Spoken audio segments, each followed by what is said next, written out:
More scary stories to tell in the dark. Collected folklore retold by Alvin Schwartz. Illustrated by Stephen Gamel. The Bride. The minister's daughter had just gotten married. After the wedding ceremony, there was a great feast, with music and dancing and contests and games, even old children's games. When they got to playing hide and seek, the bride decided to hide in her grandfather's trunk, up in the attic. They'll never find me there, she thought. As she was climbing into the trunk, the lid came down and cracked her on the head, and she fell unconscious inside. The lid then slammed shut and locked. No one will ever know how long she called for help or how hard she struggled to free herself from that tomb. Everyone in the village searched for her, and they looked almost everywhere, but no one thought of looking in the trunk. After a week, her brand new bridegroom and all the others gave up and lost hope. Years later, a maid went up into the attic looking for something she needed. Maybe it's in the trunk, she thought. She opened it and let out a huge scream. There lay the missing bride in her wedding dress, but by then, she was nothing more but a skeleton. Rings on her fingers. Daisy Clark had been in a coma for more than a month when the doctor said that she had finally died. She was buried on a cool summer day in a small cemetery about a mile from her home. May she always rest in such peace, her husband said. But she didn't. Late that night, a grave robber with a shovel and a lantern began to dig her up. Since the ground was still soft, he quickly reached into the coffin and got it open. His hunch was right. Daisy had been buried wearing two valuable rings. A wedding ring with a diamond in it, and a ring with a ruby that glowed as if it were alive. The thief got down on his knees and reached into the coffin to get the rings, but they were stuck fast on her fingers. So, he decided that the only way to get them was to cut off her fingers with a knife. But when he cut into the finger with the wedding ring, it began to bleed, and Daisy Clark began to stir. Suddenly, she sat up. Terrified, the thief scrambled to his feet. He accidentally kicked over the lantern, and the light went out. He could hear Daisy climb out of her grave as she moved past him in the dark. He stood there frozen with fear, clutching the knife in his hand. When Daisy saw him, she pulled her shroud around her and asked, "Who are you?" When the grave robber heard this corpse speak, he ran. Daisy shrugged her shoulders and walked on, and never once looked back. But in his fear and confusion, the thief fled in the wrong direction. He pitched headlong into her grave, fell on the knife, and stabbed himself. While Daisy walked home, the thief bled to death. The Drum. Once, there were two sisters. Dolores was 7, and Sandra was 5. They lived in a small house in the country with their mother and their baby brother, Arthur. Their father was a seaman and was always away on a long voyage. One day, Dolores and Sandra were running across a field near their house when they met a gypsy girl playing a drum. Her family was camping in the field for a few days. As the girl played, a little mechanical man and woman came out of the drum and danced. Dolores and Sandra had never seen such a drum, and they begged the girl to give it to them. She looked at them and laughed. "I will give it to you," she said, "but only if you're really bad. Come back tomorrow and tell me how bad you were, and I will see." As soon as the two sisters got home, they started shouting, which was against the rules in their house. Then, they wrote all over the walls with their crayons. At supper, they spilled their food. They did everything they could think of to upset their mother. They were really bad. Early the next morning, they ran off to find the gypsy girl. "We were really bad yesterday," they told her. "So please, give us the drum." But when they told her what they had done, the gypsy girl laughed. "Oh, you must be much worse than that, if I am going to give you the drum," she said. As soon as Dolores and Sandra got home, they pulled up all the flowers in the garden. They let the pig out and chased it away. They tore their clothes. They sloshed in the mud. They were a lot worse than the day before. "If you do not stop," their mother said, "I will go away and take Arthur with me, and you will get a new mother with glass eyes and a wooden tail." That scared Dolores and Sandra. They loved their mother, and they loved Arthur. They could not imagine being without them, and they began to cry. "I don't want to leave you," their mother said, "but unless you change your behavior, I will have to leave you." "We'll be good," the girls promised. Yet, they did not really believe that their mother would go away. "She is just trying to scare us," Dolores said later. "We'll get the drum tomorrow," said Sandra. "Then we'll be good again."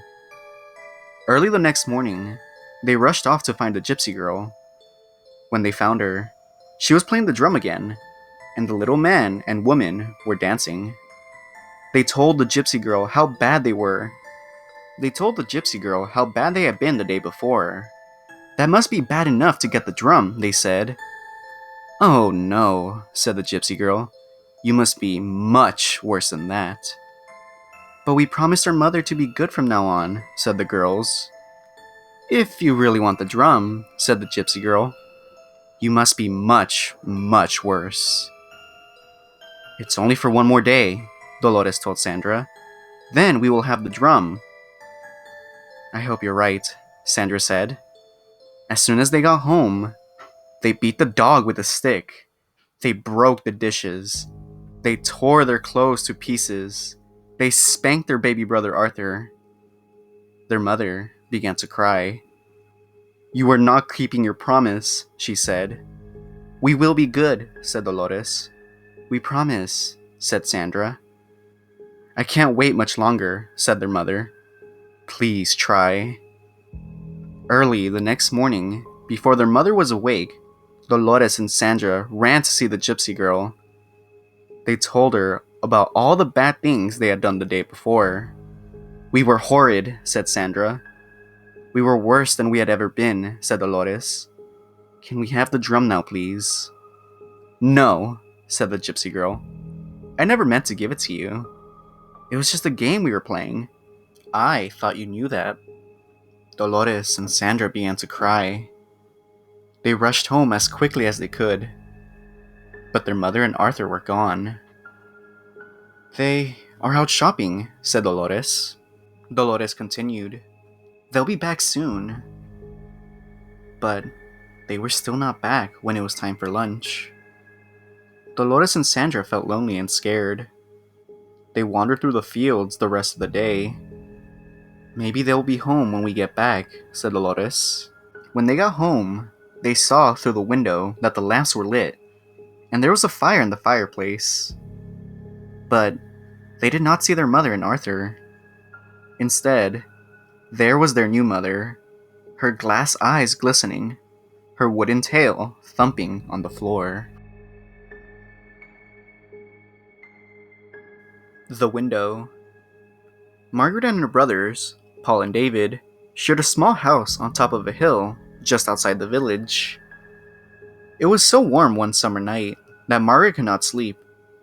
She sat up in bed, in the darkness of her room, watching the moon move across the sky. Suddenly, something caught her eye. She saw two small yellow-green lights moving through the woods, near the graveyard at the bottom of the hill. They looked like eyes of some animal, but she could not make out what kind of creature it was. Soon, the creature left the woods and moved up the hill towards the house. For a few minutes, Margaret lost sight of it. Then, she saw it coming across the lawn, toward her window. It looked something like a man, and yet it didn't. Margaret was terrified. She wanted to run from her room, but the door was next to her window. She was afraid the creature would see her and break in before she could escape. When the creature turned and moved toward in another direction, Margaret rushed to the door. But before she could open the door, it was back. Margaret found herself staring through the window at a shrunken face like that of a mummy. Its yellow-green eyes gleamed like a cat's eye. She wanted to scream, but she was so frightened that she could not even make a sound. The creature broke the window glass, unlocked the window, and crawled inside. Margaret tried to flee, but the creature caught her. It twisted its long, bony fingers into her hair, pulled back her head, and sank its teeth into her throat. Margaret screamed and fainted. When her brothers heard her piercing scream, they rushed to her room. But by the time they got the door unlocked, the creature had fled. Margaret lay on the floor, bleeding and unconscious. While Paul tried to stop the bleeding, David chased the creature down the hill, toward the graveyard, but soon he lost sight of it. The police thought it was the work of an escaped lunatic who believed he was a vampire.